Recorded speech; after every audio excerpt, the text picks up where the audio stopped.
साल 1935 भारत पर अंग्रेजों का शासन चरम पर था। रेलगाड़ियां ब्रिटिश हुकूमत का सबसे बड़ा हथियार थीं। इनसे सैनिकों को भेजा जाता, कोयला लाया जाता और भारतीयों की आवाज दबाने के लिए जरूरी सामान पहुंचाया जाता। लेकिन इन रेलगाड़ियों में एक ट्रेन ऐसी थी जिसे देखने वाले आज तक नहीं भूले। नाम था कालरात्रि एक्सप्रेस। ये ट्रेन हर पूर्णिमा की रात कोलकाता से दिल्ली के लिए चलती। लेकिन अजीब बात यह थी कि यह ट्रेन कभी अपने गंतव्य तक नहीं पहुंचती थी। कोई नहीं जानता था कि ट्रेन और उसमें बैठे लोग कहां गायब हो जाते थे।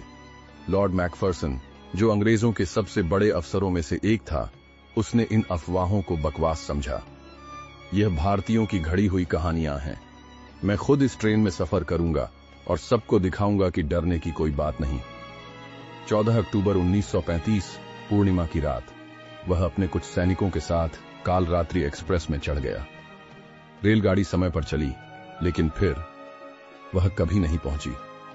ब्रिटिश सेना ने पूरे ट्रैक पर खोजबीन की, लेकिन ट्रेन का कोई निशान नहीं मिला।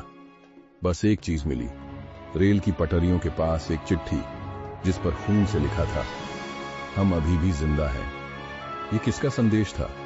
कुछ बुजुर्गों का कहना था कि यह ट्रेन 1957 के स्वतंत्रता संग्राम में मारे गए भारतीय क्रांतिकारियों की आत्माओं से भरी हुई थी। उस समय अंग्रेजों ने हजारों क्रांतिकारियों को इस ट्रेन में बंद करके जिंदा जला दिया था। मरते वक्त उन क्रांतिकारियों ने बदला लेने की कसम खाई थी। हम तब तक चैन से नहीं बैठेंगे जब तक यह धरती आजाद नहीं होगी। अब यह ट्रेन एक भूतिया सफर बन चुकी थी। 1947 भारत आजाद हो गया और उसी रात एक आखिरी बार कालरात्रि एक्सप्रेस पटरी पर दिखी।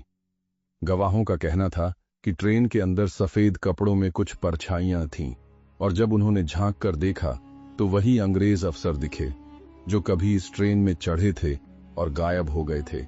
और फिर यह ट्रेन तेजी से दौड़ती हुई अंधेरे में समा गई, हमेशा के लिए। आज भी अगर पूर्णिमा की रात कोई उस पुरानी रेलवे लाइन के पास जाता है तो उसे दूर से एक ट्रेन की सीटी सुनाई देती है, और अगर कोई करीब जाए तो कोई फुसफुसाकर कहता है, हम अभी भी जिंदा